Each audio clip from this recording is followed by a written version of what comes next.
நீங்க என்ன சொல்றீங்க? என்னாச்சு? டாக்குமெண்ட்ல ஏதாவது சிக்கல் இருக்கா? வள்ளின்றது யாரு? என் பொண்ணுதான். ஜானகின்றது யாரு?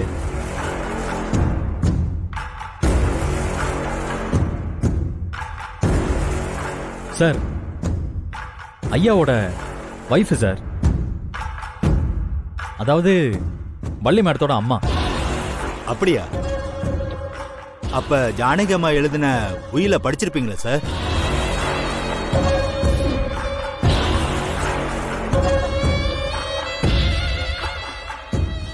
ஆமா, படிச்சிருக்கோமே. சொத்தெல்லாம் வள்ளி பேர்ல தான் இருக்கு. அதை யார் பேருக்கும் மாத்தக்கூடாது.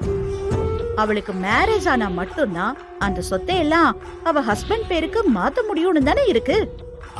அது கரெக்ட் தான். ஆ, ஆனா அதுக்குள்ள இன்னொரு விஷயம் இருக்கே, அதை தான் நீங்க கவனிக்காம விட்டுருக்கீங்க.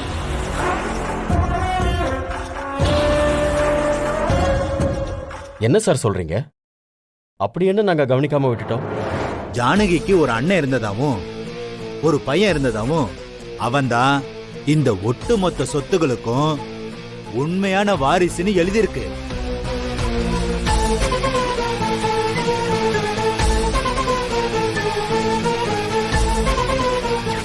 வேலா, நீ வேலைக்காரன் இல்லடா, அந்த சொத்துக்கெல்லாம் அதிபதி.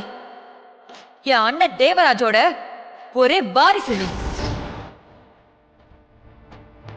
அவன் நினைச்சாதான் மறுபடியும் இந்த சொத்தை எழுதி கொடுக்க முடியும்.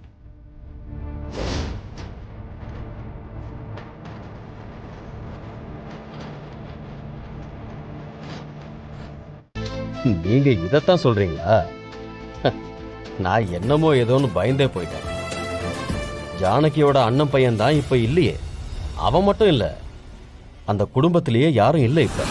இல்லைன்னா இறந்துட்டாரா சார்? ஜானகியோட அண்ணனும் மனைவியும் இறந்துட்டாங்க.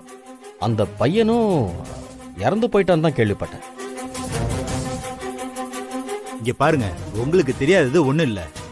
உயில் படி பார்த்தா அந்த பையன் திரும்ப வந்து இந்த சொத்தை எல்லாம் கேட்டா நீங்க கொடுத்துதான் சார் ஆகணும்.